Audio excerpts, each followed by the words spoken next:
The Sabbath presents an interesting paradox. On the one hand, it is a tremendous blessing, a gift from the Creator himself. An old hymn admonishes, "Don't forget the Sabbath, the Lord our God hath blessed. Of all the week the brightest, of all the week the best. It brings repose from labour, it tells of joy divine, its beams of light descending with heavenly beauty shine." And yet the paradox is, as precious as the Sabbath is to those who keep it, it is also a burden. Such words may sound shocking, even offensive, but if we're being strictly honest, it can also be the most difficult day of the week. There are certain expectations that accompany what is deemed proper Sabbath observance. Wearing our best clothes to Sabbath morning worship generally requires special preparation. Cooking and cleaning ahead of time can be exhausting after a long week at work. Then there is the long list of everything that must not be done on the Sabbath. As great a blessing as the Sabbath is, it too often devolves into a burden as well. It certainly became so to the Jews. To this day, conservative Jews hire a Shabbat Goy, a Gentile, to come to their homes on Sabbath to perform menial tasks that would be work for the Jew to do. These include such things as turning on lights or lighting the stove.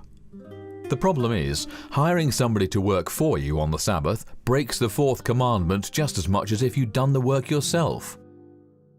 The fourth commandment clearly states, "Remember the Sabbath day to keep it holy. 6 days shalt thou labour and do all thy work, but the seventh day is the Sabbath of Yahweh thy Elohah. In it thou shalt not do any work, thou, nor thy son, nor thy daughter, thy manservant, nor thy maidservant, nor thy cattle, nor thy stranger that is within thy gates." Throughout his public ministry, Yahushua tried to teach the people the blessing of true Sabbath observance. Mark 2 records, "And it came to pass that he went through the cornfields on the Sabbath day, and his disciples began as they went to pluck the ears of corn. And the Pharisees said unto him, Behold, why do they on the Sabbath day that which is not lawful?" The Pharisees were not accusing the disciples of stealing, rather they were accusing the disciples of working. The word translated corn also refers to grain. The Pharisees were accusing the disciples of harvesting on the Sabbath. Rubbing the grain between their hands to remove the chaff could be construed as threshing. Thus, the real complaint was that the disciples were breaking the Sabbath by working. Yahushua wanted to lift the heavy burden Sabbath-keeping had become and transform it into the blessing Yah originally intended. He gently asked, "Have ye never read what David did when he had need, and was an hungered, he and they that were with him? How he went into the house of Yah in the days of Abiathar the high priest, and did eat the showbread, which is not lawful to eat but for the priests, and gave also to them which were with him?" The Saviour was trying to draw them beyond a legalistic observance of the Sabbath. Yahushua then made a statement that very beautifully establishes for all time that the Sabbath is meant to be a gift, not a burden. He said, "The Sabbath was made for man, and not man for the Sabbath. Therefore, the Son of Man is Lord also of the Sabbath." Sadly, the Israelites were not interested in changing their practices. To this day, Sabbath-keeping among the vast majority of Jews is not a spiritual blessing, but a traditional obligation. In speaking of the Pharisees, Yahushua said, "They bind heavy burdens and grievous to be borne, and lay them on men's shoulders, but they themselves will not move them with one of their fingers. Woe unto you, scribes and Pharisees, hypocrites!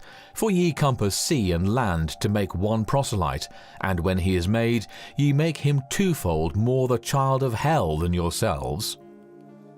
There are very good reasons why many Sunday-keeping Christians accuse Sabbatarians of being legalistic, because they are. Satan has worked hard to spread this same attitude toward the Sabbath among Sabbath-keeping Christians. But that is not the fault of the Sabbath. Now, at the close of Earth's history, new light has come, restoring the Sabbath to the position Yahweh intended all along, a gift and a blessing. Many people wonder, why all the fuss over a day? I worship every day. This attitude stems from a mistaken view of the Sabbath as a burden rather than a delight. Furthermore, it suggests that there are certain obligations, as well as certain blessings, held solely in reserve for the biological descendants of Abraham, and this simply is not true. Peter declared, "Of a truth I perceive that Yahweh is no respecter of persons, but in every nation he that feareth him and worketh righteousness is accepted with him." Yahweh's gifts are freely available to all, and that includes the gift of the Sabbath. Isaiah declared, "Also the sons of the stranger that join themselves to Yahweh, to serve him, and to love the name Yahweh, to be his servants, every one that keepeth the Sabbath from polluting it, and taketh hold of my covenant. Even them will I bring to my holy mountain, and make them joyful in my house of prayer. Their burnt offerings and their sacrifices shall be accepted upon mine altar, for mine house shall be called an house of prayer for all people. Yahweh, which gathereth the outcasts of Israel, saith, Yet will I gather others to him, beside those that are gathered unto him." Satan knows the tremendous blessings available to all who will keep the Sabbath in the manner Yahweh intended. This is why he teaches the Sabbath was done away with at the cross, and for those who understand its continuing validity, he has made it a burden, heavy and grievous to be borne. For many Sabbatarians, it is the man-made traditions, the human interpretation of what constitutes proper Sabbath observance that makes them feel they are keeping the Sabbath holy. And yet it is these very things that turn their Sabbath day's blessing into a burden, and they don't even realize it. Gaining a true Sabbath day's blessing is not dependent on wearing the right clothes or fixing special foods. Delighting in the Sabbath is far more profound than anything so dependent on exterior factors, and it is gained by 3 simple steps. Isaiah 58 explains what these steps are. "If thou turn away thy foot from the Sabbath, from doing thy pleasure on my holy day, and call the Sabbath a delight, the holy of Yahweh honourable, and shalt honour him, not doing thine own ways, nor finding thine own pleasure, nor speaking thine own words, then shalt thou delight thyself in Yahweh, and I will cause thee to ride upon the high places of the earth, and feed thee with the heritage of Jacob thy father, for the mouth of Yahweh hath spoken it." This is the secret to delighting in the Sabbath. It is not our task to make the day sacred. The Sabbath is already sacred and holy because the Creator has already blessed and declared it so. It is our job to keep it so. Again, the 3 steps for delighting in the Sabbath are not doing our own work, not speaking our own words, and not seeking our own pleasure. Not doing our own work is clear and self-explanatory. We are not to do our own work during the holy hours of the Sabbath. People who claim the Sabbath was nailed to the cross, and besides they worship every day, are missing the point about no work. We are to worship every day. Starting the day with personal one-on-one time with the Creator is very important. But even with personal devotions, a normal work day is not the same thing as laying aside typical daily activities and focusing solely on Yahweh. On the Sabbath, Yahweh lays aside his work to focus on his most important treasure, you. Can't we do the same? Not speaking our own words on the Sabbath can be especially easy to forget. Whether we invite guests to join us for the Sabbath meal, or we join with other home churching families to enjoy a potluck meal, speaking our own words happens far too often.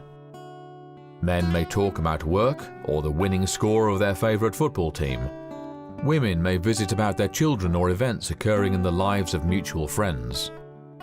This doesn't glorify Yahweh. Such talk shifts the focus away from Yah and onto secular matters. to truly delight in the Sabbath, it is important to speak Yah's words, not our own. Not seeking our own pleasure can appear self-evident. Obviously, you're not going to go to a ball game or concert during the sacred hours of the Sabbath, but seeking our own pleasure on the Sabbath reaches far deeper than either not speaking our own words or doing our own work. For people who have dedicated their life in service to Yah, this is especially important. After all, it's doing Yah's work, right? But the truth is, we all like doing Yah's work. It brings us joy. The Sabbath is not a time for me to seek my own delight. It is a time for me to seek Yahweh's delight. And when I do this, I then too am delighted. One of the many ways in which we can seek the Father's pleasure is by ministering to Him in the person of those around us. We are to be Yahweh's hands, to strengthen and help, His voice to comfort and cheer. Scripture teaches Yahweh literally feels everything His children feel. So when we alleviate suffering, sadness or loneliness around us, we are alleviating His suffering, sadness and loneliness. You literally bring Him joy. And in every way that we seek Yahweh's joy and seek His pleasure rather than our own, the sheer joy we receive in return far outweighs anything we have to give. When you learn what it truly means to delight in the Sabbath, it will revolutionize your Sabbath keeping. A wonderful transformation will take place. You actually look forward to the Sabbath in a way you never have before. And when the light fades, you will be sad to see it go. When the Sabbath is loaded down with man-made traditions and Pharisaical expectations, it is inarguably a burden.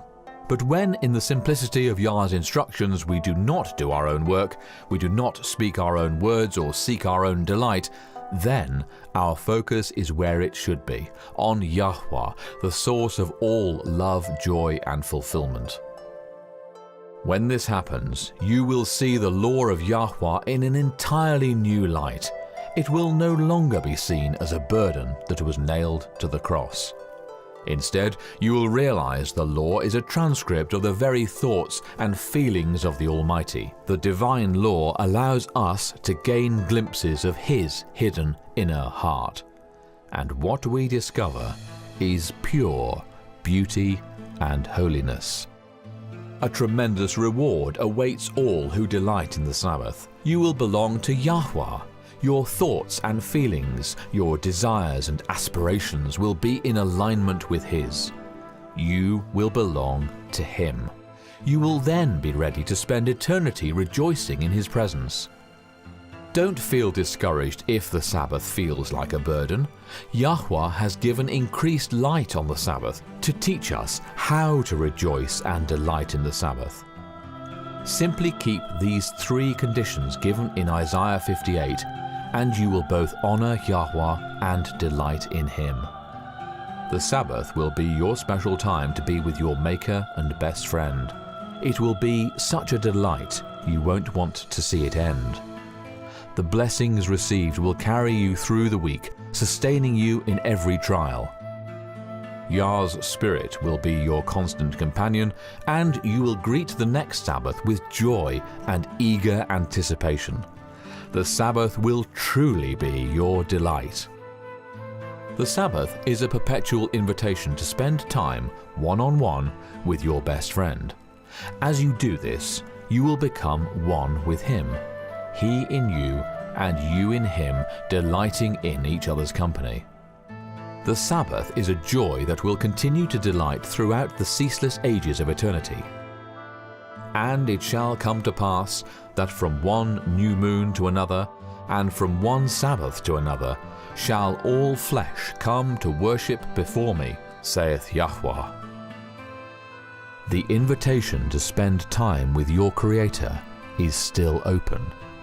He lays aside His work to spend time with you. Won't you do the same for Him?